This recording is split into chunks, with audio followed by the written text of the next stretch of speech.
खासदार सुप्रिया सुळे बोलतायत, थेट जाऊयात. त्यांची आणि रुबी हॉलचे सगळे डॉक्टर आणि हेल्थ वर्कर्सचे मी मनपूर्वक आभार मानते की त्यांच्या सगळ्यांच्या मदतीने सहकार्याने आदरणीय पवार साहेबांची तब्येत खूपच डिस्चार्ज कधी मिळतो साहेबांना साधारण? मला वाटतं 5 दिवसाचा का काहीतरी अँटीबायोटिक्सचा जो कोर्स असतो तो 5 दिवसाचा पूर्ण करावा असं मला वाटतं. त्याच्यामुळे सोमवार, मंगळवार, बुधवार, गुरुवार, शुक्रवार डीपीडीसीची बैठक झाली आहे. पहिल्यांदा तुम्ही आणि सुनेत्रा पवार हे कम अक्रॉस झाले. नाही, वहिनी आणि मी आधी डीपीटीसीला अनेक वेळा एकत्र राहिलेलो आहोत, पण वहिनींवर ही खूप नवीन मोठी जबाबदारी आली आहे आणि म्हणजे असं एका डोळ्यात आनंद आणि एका डोळ्यात अश्रू अशी खरं तर माझी परिस्थिती आहे की एकीकडे वहिनी पालकमंत्री DCM झालंय ह्याचा आनंद आहे, पण दुसरीकडे दादा नसण्याचं दुःख हे अर्थातच आयुष्यभर राहील. कारण का ही प्रेमाची नाती असतात, त्याच्यामुळे टाइम हील्स असं लोक म्हणतात, पण काही नाती आणि अशी असतात की ते दुःख मनात आयुष्यभर अर्थातच राहील. कारण का दादाची जी जागा आहे, जी पोकळी आहे, जे नातं आमच्या सगळ्याच बहीण भावांसाठी आहे, त्याच्यापैकी दादा हा आमच्या बॅचमध्ये ह्या एवढ्या लहान वयात ज्या पद्धतीने दादा गेला, दादाचं वयही नव्हतं आणि असं दादा इतके वर्षात कधी असा थकलाय किंवा आजारी पडलाय असं कधीच झालेलं नाही. त्याच्यामुळे हा आमच्यासाठी म्हणजे आजही खरं वाटत नाही की दादा आपल्यात नाहीये. आणि शेवटी नियतीच्या मनात काय ज्या पद्धतीने रोहित पवार यांनी पत्रकार परिषद घेऊन अगोदर पवार साहेबांचं सांगणं की यामध्ये घातपात नाहीये, नंतर रोहित पवार यांनी पुढे येऊन सांगणं की घातपात झालाय. मला असं वाटतं माननीय मुख्यमंत्र्यांचंही काल स्टेटमेंट आलेलं आहे. माननीय मुख्यमंत्र्यांनी शब्द दिलाय की ह्याची सविस्तर इन्क्वायरी ते करतील आणि त्याच्यामुळे मला असं वाटतं रोहितची अस्वस्थता साहजिक आहे आणि अर्थातच मुलांना असं वाटत असतं की अनेक प्रश्न ज्याची उत्तरं सापडत नाहीये, त्याच्यामुळे रोहितनी जे प्रश्न मांडले त्याची अस्वस्थता किंवा त्याला जे वाटतंय की का झालं, कसं झालं, हे आपण वाचू शकलो असतो का, असे अनेक प्रश्न त्याच्या मनात आहेत. त्याच्यामुळे त्यांनी त्याची भावना अतिशय पारदर्शकपणे मांडली आणि त्यानंतर माननीय मुख्यमंत्र्यांचं काल स्टेटमेंट आलेलं आहे की याची सविस्तर ते माहिती घेतील आणि पारदर्शकपणे इन्क्वायरी होईल. त्याच्यामुळे आपण त्या इन्क्वायरीची वाट बघूया. प्रश्न म्हणजे खरं तर पवार कुटुंबियांकडनं काही प्रश्न उपस्थित केले जात आहेत, म्हणजे अजितदादांना खूप जवळचे मानत होते किंवा आहेत असं सातत्यानं सांगतात, त्यांचा या सगळ्या संदर्भामध्ये फार असा स्टँड पाहायला मिळत नाहीये. मला वाटतं ह्या प्रश्नाचं उत्तर माझ्याकडे नाहीये. जे मी वर्तमानपत्रात वाचते, कुटुंबात आमच्या जी चर्चा झालेली आहे, आम्ही एक खूप अडचणीच्या काळातून आपलं कुटुंब हे चाललेलं आहे, त्याच्यामुळे एकमेकाला आधार देत आम्ही सगळे पुढे जातो. 12 तारखेला पवार साहेब पण म्हणाले होते की घोषणा होणार होती विलिनीकरणाची. आज 12 तारीख आहे त्याच्यावर. आणि अंकुश काकडेंनी म्हटलं आज दादा तुम्ही होय होतात, एक मताचा निर्णय तुम्ही करणार होतात. ठीक आहे, या गोष्टी आयुष्यात होत असतात. अनेक वेळा आज दादा नाही, त्याच्यामुळे मला काही जुनं उणं धुणं काढत बसायची नाही. तो माझा मोठा भाऊ होता, माझा दादा होता आणि माझ्या दादामध्ये आणि काय जी चर्चा झाली ती माझ्या भावाला माहिती आहे आणि आज माझा भाऊ जिथे असेल तिथे त्याला ते माहिती आहे. त्याच्यामुळे दादाची इच्छा आणि आशीर्वादाने जे होईल ते पुढे पुढे बघूया.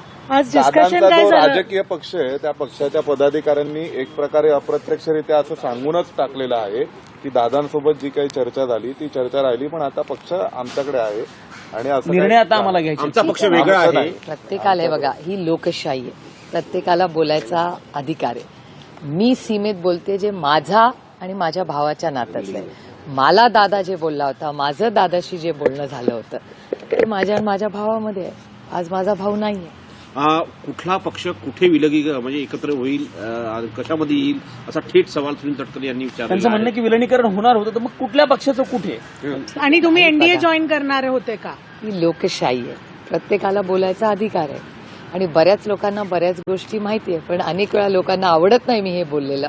पण तुम्हाला सगळ्यांनाच माहिती आहे माझं पोट किती मोठं आहे आणि आज माझा भाऊच नाही राहिला हो. त्याच्यामुळे आता काय जुनं उगाच कुणाच्याबद्दल काय काढावं. माझ्या भावाचं आणि माझं जे काय बोलणं होतं ते दादाच्या आणि माझ्यामध्ये आहे आणि ते वास्तव आहे. ते बऱ्याच लोकांना ते माहिती. बोलणं आता पुढे ताई चालू राहील म्हणजे फार बघूया ना. माझा भाऊ जाऊन आता 15 दिवस पण नाही झाले. आम्हाला त्या शॉकमधून बाहेर तर येऊ. ताई तुम्ही मग म्हणताय त्यांचं तर तुम्ही म्हणणं असं शॉकमधनं आहे बाहेर की अजून आलेले दादा नाही. गेले, दादाच्या गेल्या त्याच दिवशी यांनी विलिनीकरणाची चर्चा सुरू केली होती. मग तुमच्या हे पक्षात बघा, ही लोकशाही आहे, त्यांना बोलायचा पूर्ण अधिकार आहे. रोहित पवार म्हणताय की एक पूर्व विदर्भातला नेता काही फाईल घेऊन थांबलेला होता, त्याच्यामुळे त्यांना कारणी दादांना कारणी न जाता विमानानं जावं लागलं. तो एक मोठा संशय ते व्यक्त करतायत. त्याची तुमच्याकडे काही माहिती आहे का? नाही, मला त्याची माहिती नाही, पण मी माहिती जरूर घेऊन तुम्हाला सांगेन. अमित शहांची भेट घेण्यासाठी काही हो, काल रोहित पवार इथेच होते आणि त्यांनी सिव्हिल एव्हिएशन मिनिस्टर आणि अमित शहाजींची वेळ मागितली होती. मी त्यांनाही विनंती केली होती, पण काल मला पण यायला थोडासा उशीर झाला, मला संध्याकाळ झाली.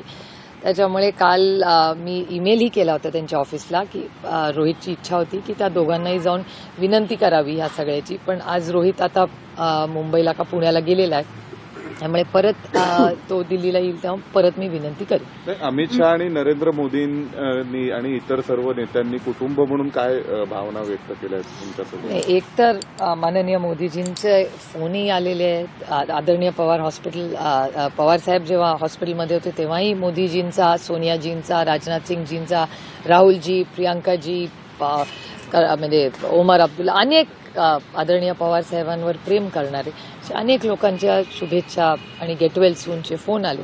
आणि माननीय प्रधानमंत्रीजी, राजनाथ सिंगजी, सोनियाजी असतील, या सगळ्यांचे मी मनपूर्वक आभार मानते की या सगळ्या काळामध्ये त्या, म्हणजे मग दादाच्या वेळीच असेल, त्यानंतर गेल्या 2-3 दिवसात आदरणीय पवारसाहेब हॉस्पिटलमध्ये असताना ज्या पद्धतीने त्या सगळ्यांनीच आणि तुमच्यासारख्या असंख्य आदरणीय पवारसाहेब आणि पवार कुटुंबावर प्रेम करणाऱ्या तमाम महाराष्ट्रातल्या आणि देशातल्या अनेक लोकांनी जी साथ आम्हाला दिली त्याबद्दल मी मनापासून आभार मानते. मॅम, एक महत्वाचा प्रश्न आहे महाराष्ट्रातून. महाराष्ट्रात तिरियाची खैरात देण्यात आली आहे. पिंपरी चिंचवडमध्ये 304 दिवसात 58 क्रोर्सला 213 क्रोर्स जे आहेत करण्यात आले आणि त्यात चंद्रशेखर बावनकुळे हे जे महाराष्ट्राचे मंत्री आहेत त्यांच्यावरती आरोप आहेत आणि त्यांचं कुठे ना कुठे इन्व्हॉल्वमेंट आहे. नाही, तशी काय परिस्थिती असेल तर जरूर मला माहिती द्या. मी माननीय मुख्यमंत्र्यांना नक्की त्याच्याकडून माहिती काढून माननीय मुख्यमंत्र्यांनाच आपण विनंती करू की काय बातमी आहे, आणि माझा विश्वास आहे की पारदर्शकपणे माननीय मुख्यमंत्री याचं उत्तर देतील. ताई, रेवती ताईंच्या लग्नाची घोषणा इंस्टाग्राम पोस्ट करून आपण केलेली आहे. मुख्यमंत्र्यांनी मध्यस्थी केली अशी एक चर्चा आहे. नेमकं नाही, खरं तर गेले अनेक महिने ही चर्चा चालली होती.